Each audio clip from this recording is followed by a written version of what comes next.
Hello everyone. In this video, I will talk about strikes and lockouts, what are their meaning and what is the difference between these two. तो basically strikes और lockouts industrial disputes हैं, ठीक है। किसी भी industry में जब dispute पैदा होती है, कोई तरह के कॉन्फ्लिक्ट्स पैदा होते हैं बिटवीन एम्प्लॉयर्स और एम्प्लॉयज़, ठीक है, तो वहाँ पे दो तीन चीज़ें होती हैं, तो उनमें से दो हैं स्ट्राइक्स और लॉकआउट। तो अगर डेफिनेशन की बात करें तो strike is a temporary cessation of the work, ठीक है, कुछ वक्त के लिए टेम्परेरी काम का रोक देना by the group of the employees of the industry, किसी एक इंडस्ट्री के एम्प्लॉयज के through, with the same intention to stop the work. और जितने भी लोग हैं, जितने भी एम्प्लॉयज हैं, वो जितने लोग भी काम को रोक रहे हैं, ठीक है, टेम्परेरी स्टॉपेज ऑफ वर्क कर रहे हैं, उन सबका एक इंटेंशन होना चाहिए। वो इंटेंशन ये है कि काम बंद करना, और जो भी उनके पीछे का जो पर्पस है वो सबका एक होना चाहिए कि काम बंद कर रहे हैं तो क्यों बंद कर रहे हैं। ये हो गया स्ट्राइक। लॉकआउट का मतलब होता है temporary closing of the industry, ठीक है, इंडस्ट्री का टेम्परेरी बंद होना, सस्पेंशन ऑफ वर्क, काम का रोक देना, और the refusal of the work by the employer, जो एम्प्लॉयर है इंडस्ट्री का, उसके थ्रू ये सारी चीजें करी जाएंगी। To continue employ to any number of workman employed within the industry, जितने भी लोग उस इंडस्ट्री में एम्प्लॉयड है उन सबको रोकना, टू वर्क, ठीक है। अब यहाँ पे एक जो डिफरेंस है सबसे बड़ा, वो स्ट्राइक का ये है कि it is done by employees, जो लोग वर्कमैन हैं, जो काम करते हैं, उनके थ्रू स्ट्राइक किया जाता है। लॉकआउट जो होता है वो एम्प्लॉयर्स के थ्रू किया जाता है, यानी कि जो एक तरह से आप मालिक समझ सकते हो, जो इंडस्ट्री के ओनर्स हैं उनके थ्रू लॉकआउट किया जाता है। ओके, तो अभी ये एक छोटा सा डिफरेंस है, आगे आपको ज्यादा समझ में आ जाएगा। अब स्ट्राइक का एसेंशियल क्या होता है, यानी कि स्ट्राइक कब होगी, वो स्ट्राइक इसको कब कहेंगे। तो सबसे फर्स्ट पॉइंट है कि सेसेशन ऑफ वर्क, यानी काम का रुकना, काम जो हो रहा है इंडस्ट्री में उसका रुकना, ठीक है। Cessation of work in combination by a group of employed persons in the industry, जो ग्रुप है, ठीक है, उसके थ्रू इन कॉम्बिनेशन में काम का रोकना। एक तो काम का रुकना और दूसरा कंप्लीट जितने भी लोग उस इंडस्ट्री में हैं इन कॉम्बिनेशन, उन सब के थ्रू काम का रोकना। तो ये जब दो चीजें एलिमेंट्स होंगी किसी भी चीज में, तब हम उसको स्ट्राइक कह सकते हैं, ठीक है। और सबका पर्पस एक ही होना चाहिए, इंटेंशन सबका एक ही होना चाहिए। उसकी तरह लॉकआउट में भी क्या एसेंशियल है कि closing of the industry, industry को बंद कर दिया जाएगा, काम का रुक जाना, सस्पेंशन ऑफ द वर्क, ठीक है। और refusal by the employer to continue to employ any number of workman employed in the industry, जो भी एम्प्लॉयर है वो रिफ्यूज करेगा, मतलब मना कर देगा कि जितने भी लोग उनकी इंडस्ट्री में काम करते हैं वो अब काम नहीं करेंगे। तो तीन एलिमेंट्स रिक्वायर है लॉकआउट के लिए। अब बात करते हैं डिफरेंस की। तो स्ट्राइक क्या है, वो एम्प्लॉयज का वेपन है, यानी जो लोग काम कर रहे हैं उनका वेपन है अगेंस्ट द एम्प्लॉयर्स, जो एम्प्लॉयर्स हैं उनके अगेंस्ट। अगर किसी को, वर्कमैन को, किसी भी एम्प्लॉय को शिकायत है तो वो लोग स्ट्राइक करते हैं। वही जो लॉकआउट है, ये वेपन है एम्प्लॉयर्स का, यानी जो ओनर्स हैं उनका वेपन है किसके अगेंस्ट, जो एम्प्लॉयज है। यानी अगर अगर एम्प्लॉयर को कोई बात मनवानी है अपनी एम्प्लॉयज से, कोई टर्म्स एंड कंडीशंस फॉलो करवाने हैं और वो नहीं हो रहा है, तो the employers can go on lockout, ठीक है। स्ट्राइक्स में cessation of work by employees होता है, और जो लॉकआउट में होता है वो काम का रोकना बाय द एम्प्लॉयर, ठीक है। Strike is a full cessation of work by employees until the fulfilment of their demands, जो भी एम्प्लॉयज की डिमांड है जिस वजह से वो स्ट्राइक कर रहे हैं, वो तब तक मतलब स्ट्राइक पे रहते हैं जब तक उनकी ये सारी डिमांड्स फुलफिल नहीं हो जाती हैं। लॉकआउट में क्या है, it is a temporal shutdown by the employer, refusal of employ, ठीक है। टेम्पोरल शटडाउन है, अब इनकी भी अपनी कंडीशन होगी कि जिस वजह से इन्होंने लॉकआउट किया, जब तक वो कंडीशंस फुलफिल नहीं हो जाएंगी तब तक लॉकआउट चलेगा।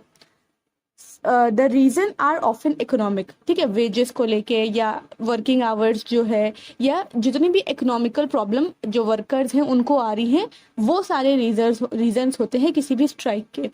लॉकआउट के वैरायटी ऑफ रीजंस हो सकते हैं, इकोनॉमिक रीजन भी हो सकता है, सोशल रीजन भी हो सकता है, जिसकी वजह से जो ओनर्स हैं वो लॉकआउट कर सकते हैं।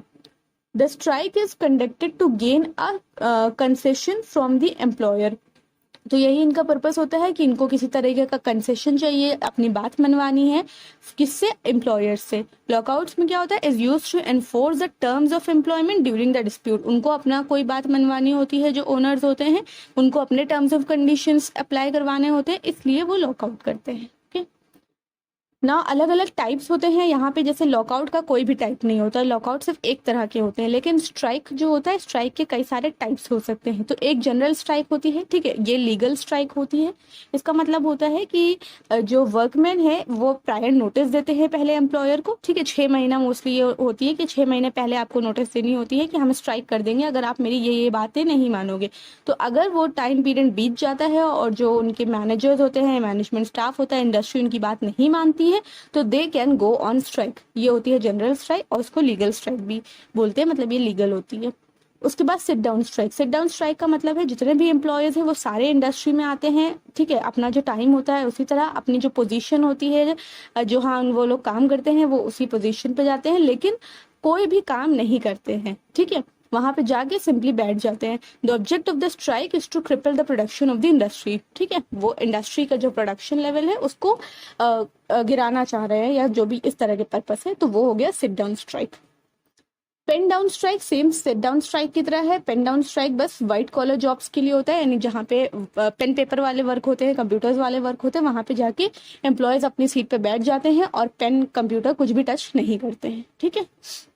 Go slow strike seat down strike के आगे, थोड़ा सा आगे है कि वहां पे जाके सिट डाउन स्ट्राइक में से बैठ जाते थे, कोई भी काम नहीं करते थे। गो स्लो स्ट्राइक में सारे वर्कर्स जाएंगे, काम भी करेंगे, लेकिन उसका जो लेवल होगा वो इतना ज्यादा स्लो होगा कि at the end of the day ऐसा लगेगा ही नहीं कि कोई काम भी हुआ है। देन सिक आउट स्ट्राइक, ये एक तरह से डराने के लिए है, या ये एम्प्लॉयज के थ्रू ये बताने की कोशिश है कि अगर सारे लोग एक साथ स्ट्राइक पे चले जाएंगे तो इंडस्ट्री का क्या होगा। तो यहाँ पे क्या करते हैं, जितने भी एम्प्लॉयज होते हैं वो सब एक दिन में ही सिक लीव ले लेते हैं अपनी, ठीक है। तो ये क्या है, एक तरह से मतलब इलीगल भी नहीं है, वो कोई रूल्स भी नहीं तोड़ रहे हैं, सिक लीव लेना उनका राइट है, ठीक है। तो ये सिर्फ एक तरह से डराने के लिए, दिखाने के लिए कि अगर हम सब स्ट्राइक पर चले जाएंगे तो क्या होगा। तो सारे लोग एक ही दिन एब्सेंट हो जाते हैं बाय द सिक लीव। उसके बाद एक वर्ड आता है घेराव, ये आपके प्रीवियस पेपर 2019 में कराते टाइम आया था ये वर्ड।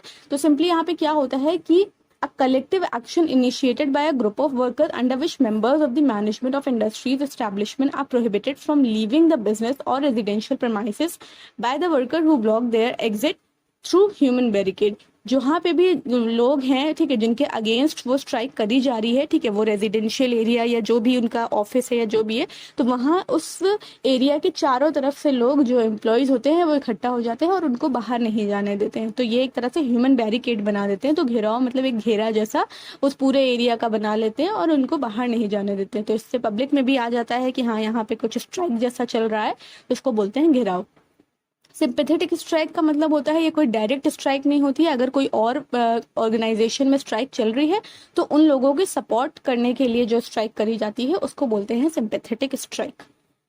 उसके बाद है पिकेटिंग। पिकेटिंग का मतलब होता है यहाँ पे जो मतलब लोग हैं, एम्प्लॉयज हैं, वो गेट पे आके खड़े हो जाते हैं और बाकी जो एम्प्लॉयज होते हैं उनको अंदर जाने से भी रोकते हैं, ठीक है। और वहाँ पे बहुत सारा पब्लिक अटेंशन गेन किया जाता है और ये इसका पर्पस यही होता है कि हम बाहर दिखा सके कि हमारे जो मतलब हमें जस्टिस नहीं मिल रहा है या जो भी उनकी डिमांड्स फुलफिल नहीं हो पा रही हैं, उसको बोलते हैं पिकेटिंग। तो पर्पस होता है टू स्टॉप और persuade workers not go to work, ठीक है, दूसरे एम्प्लॉयज हैं उनको भी कन्विंस करना है कि आप वर्क पे ना जाए, to tell the public about the strike. क्योंकि जब गेट पे खड़े होकर ये सारी नारेबाजी और इस तरह की चीजें करेंगे, होल्डिंग्स वगैरह लेके खड़े होंगे, तो वहां पे भी पब्लिक को भी पता चलेगा कि यहाँ पे कुछ हो रहा है, ठीक है, एंड वहां तक की मैसेज जाएगा पब्लिक तक की। उसके बाद बॉयकॉट मतलब होता है कि एब्सेंस फ्रॉम वर्क प्लेस, ठीक है, जो भी जहां से भी आप काम करें वहां आप ना जाएं और नॉर्मल जो वर्किंग है इंडस्ट्री की, ऑर्गेनाइजेशन की, उसको डिस्टर्ब करना और जितने भी एम्प्लॉयज हैं उन सबके साथ कॉपरेट ना करना, दैट इज बॉयकॉट। ये क्वेश्चन था भी, एक बार आप लोग फिर से देख लीजिए। This aims at disturbing the normal functioning of industry, तो बॉयकॉट है, इसको याद कर लीजिए कि बॉयकॉट का मतलब ही होता है कि नॉर्मल जो फंक्शनिंग है उसको डिस्टर्ब करना, ठीक है। और in this type of strike workers do not work for an hour और अ डे, ठीक है। तो इसका आंसर है सिट डाउन स्ट्राइक, क्योंकि जो वर्कर्स हैं वो काम नहीं करते हैं, do not work for an hour और अ डे, ठीक है, या तो 1 घंटे के लिए या तो पूरे दिन के लिए, तो that is simply seat down strike. आपके जो उसमें आया था मतलब सिलेबस में जो लिखा हुआ है, ठीक है, that is causes and prevention of strikes and lockouts. तो अब अगर आप मीनिंग समझ गए हो कि लॉकआउट क्या होता है, स्ट्राइक्स क्या होते हैं, तो आई एम श्योर कि अब आप कॉजेज ऑफ कोर्स पता ही है कि क्या क्या इंडस्ट्रियल में ही इंडस्ट्रियल रिलेटेड कॉजेज हो सकते हैं, ठीक है। अब उसके अंदर और भी सोशल कॉजेज हो सकते हैं, जितने भी मतलब क्वेश्चंस बहुत ही सिंपल आएंगे, बहुत ज़्यादा डेप्थ में नहीं आएंगे, तो आपको ज़्यादा परेशान होने की जरूरत नहीं है, बस मीनिंग आपको पता होना चाहिए और क्या क्या टाइप्स थे वो सब आपको पता चल गया, तब आप इजीली कॉजेज और प्रिवेंशन ऑप्शंस के थ्रू, एलिमिनेशन मेथड, ये सब यूज करके आप इजीली इन तरह के क्वेश्चंस को कर सकते हो। अगर अभी भी कोई डाउट है किसी तरह का या इस टॉपिक पे और कोई वीडियो चाहिए तो you can tell me in the comment section. Thanks for watching, have a good day ahead.